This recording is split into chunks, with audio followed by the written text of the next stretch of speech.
The most important thing is that you have a vision, that you have a goal. Because without that vision and without that goal, again, you're drifting around and you're never going to end up anywhere. People don't become successful just by accident. I was 14 years old when I first heard Arnold Schwarzenegger speak about creating a vision of the future and living into it as though it were true. And this is the way that happened.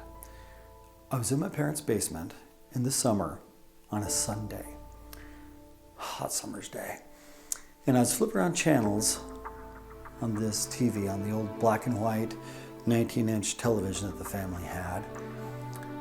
And the announcer said, coming up next, an interview with Arnold Schwarzenegger. And I thought, I'll watch it. And so the interview starts, and there's Arnold sitting there in this chair in the studio. And this journalist interviewer is sitting across from him in this chair. The interviewer looked like the cat that ate the canary. Snarky is the only word I could think of to describe this guy. And so they do a little chit-chat, and then the interviewer ambushes Arnold and says, well, your movie just lost, and gives this figure of how much his movie lost, and asks, what are you going to do now that your movie bombed? And without missing a beat, Arnold said, I am going to become the #1 action-adventure actor in Hollywood. And the interviewer looked at him and leaned forward and said, well, how are you going to do that? Your movie just bombed. And Arnold said, by doing the exact same thing I did with bodybuilding. I'm going to create a vision of the future and live into it as though it were true. And I sat there, stunned. I'd never heard of such a thing. You see, I grew up poor. I grew up being taught, well, you get a job, and you go to work, and you just kind of go through life. And no, there's better opportunities, better ways of doing things. And it had a great impact on me. I didn't quite know what he meant, but I figured it out along the way. I started my first company when I was 22. I had several businesses, started them, owned them, run them and sold them. And life hasn't been a picnic by any means. I've had my ups and I've had my downs. And through it all, I've learned a few things. And those words of Arnold have been with me. Create a vision of the future and live into it as though it were true. And rather than sitting here trying to explain that, I figured a much better way to communicate it. So why don't you come with me and follow me out to the lake, and I'll give you a visual. Thank you for following me out here to the lake. I figured it'd be a much better thing to give you a visual of what it is to create a vision of the future and live into it as though it were true, rather than to just explain it.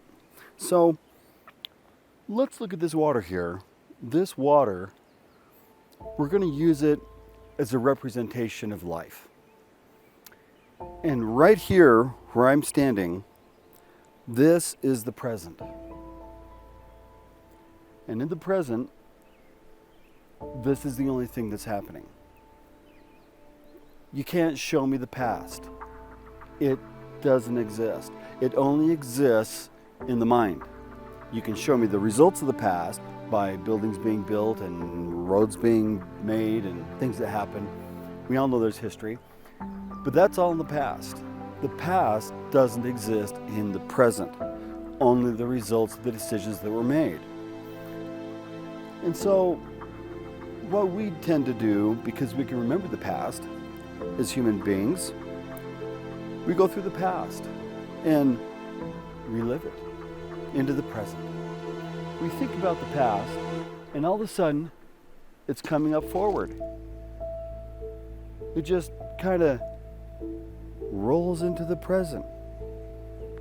We take this rock, this is our energy, this is our attention, and we can write on this something like the ex, or bad relationships, or troubles, and we take it and we toss it into the past, and we focus on that, and all of a sudden, here comes the past, right into the present. It just shows up automatically because we summoned it. Because that's where we put our attention. All that energy comes running forward. And here's the thing, when you think about the past and you recall the things in the past, especially things that are highly emotionally charged, be they good, bad, or whatever, you remember everything about that on a subconscious level. You remember how you felt, where you were, what your physical conditions were, what your financial conditions were, whether you had a job that you loved or a business was thriving or failing, or it's a package deal. It's all grouped together. So we may think that we're just paying attention to one little aspect of the past, but when we do that, everything that was going on is connected to it. And so all that comes rushing forward, right here to where we are in the present. You can't help it. You can't stop it. And this is why life often keeps happening the same way over and over and over again.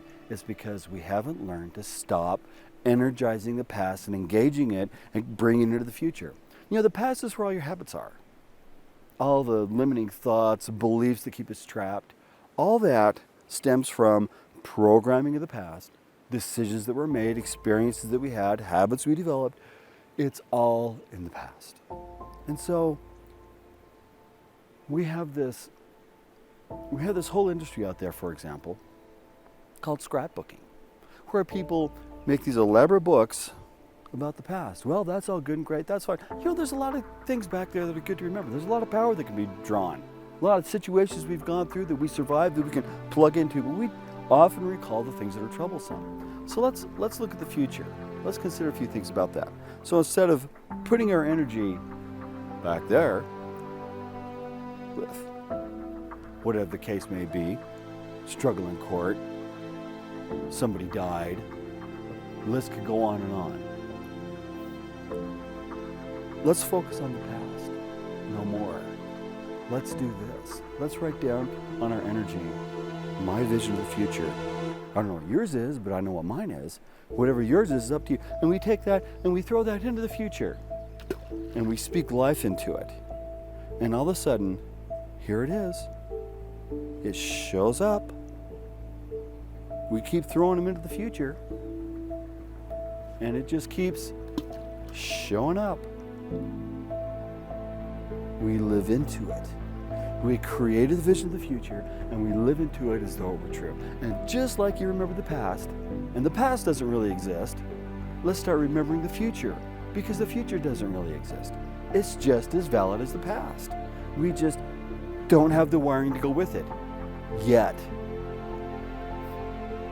So what would happen if we took the time and we actually, instead of making a scrapbook of the past, we made a scrapbook of the future and started remembering that and putting our energy there and calling that into the present. Because in the future you don't have a disposition. In the future you don't have habits. That's all in the past. So if we start looking in the future, that's where possibility lies. There is no possibility in the past. It's done. You can't change it. All possibility comes from the future. Put your energy, your thoughts, your vision, your focus, your passion into the future.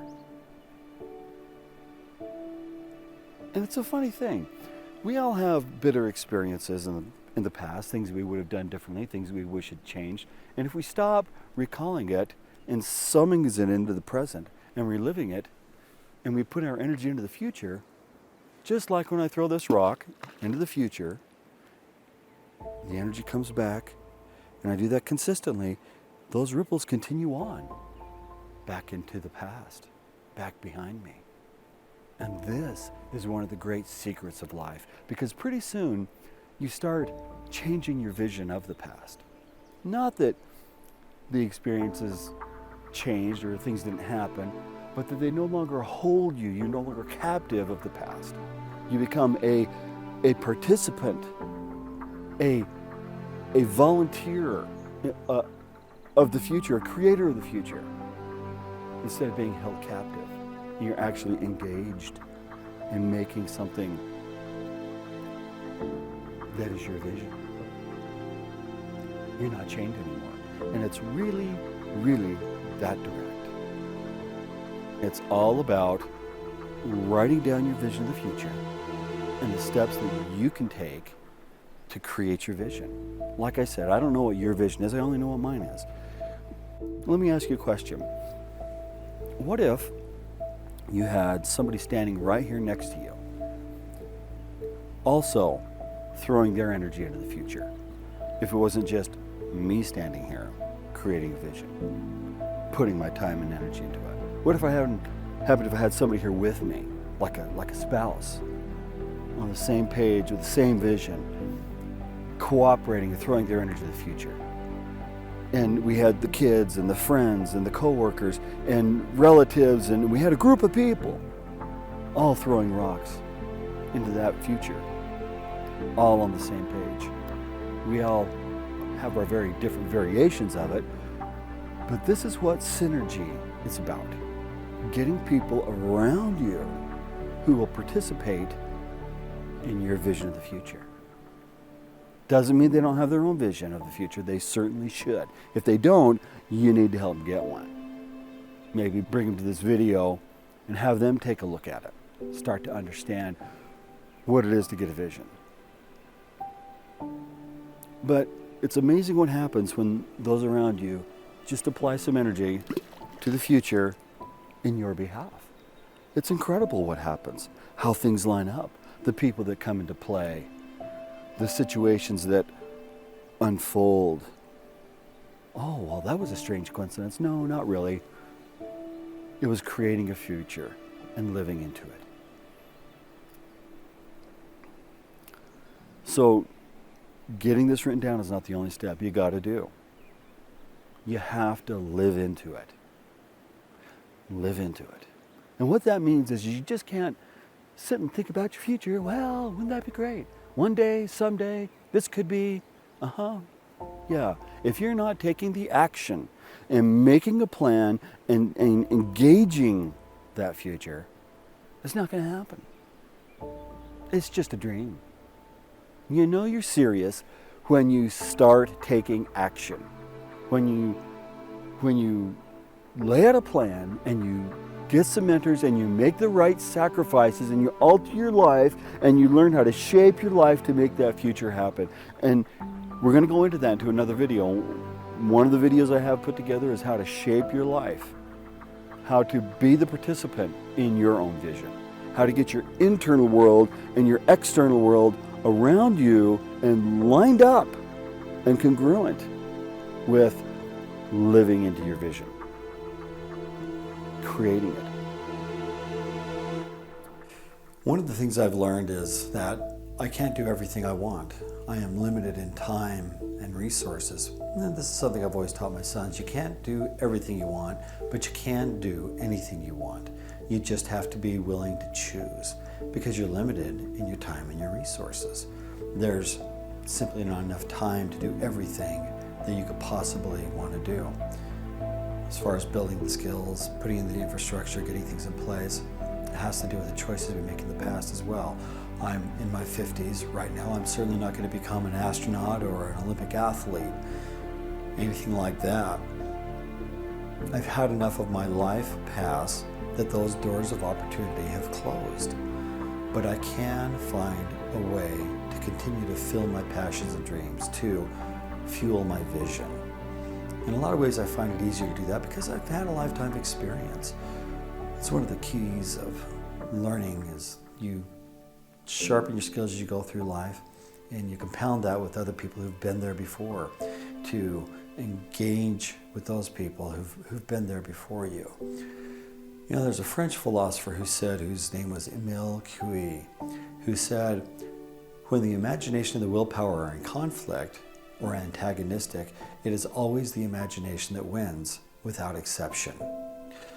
The key here is to make sure that your willpower and your imagination are aligned so they're not in conflict. Imagine where you want to be. Create that vision. Exercise your willpower to take you to that vision. Write down what you're going to be doing, how you're going to get there, and put a plan together. As I said, get a mentor. Find somebody who's already been there. Cut that learning curve. Exercise your willpower and use your imagination to carry you to your vision, to create your vision of the future and live into it as though it were true.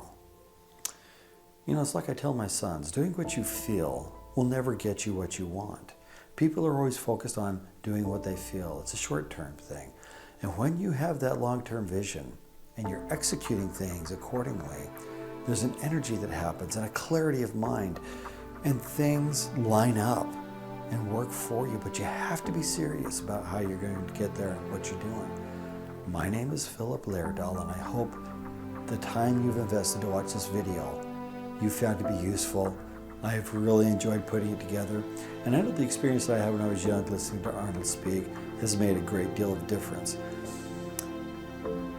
When things were tough, I would just remember I have a vision, and I'm going to live into it as though it were true, just like he had a vision of being the #1 action-adventure actor in Hollywood, in spite of the fact he had setbacks and obstacles.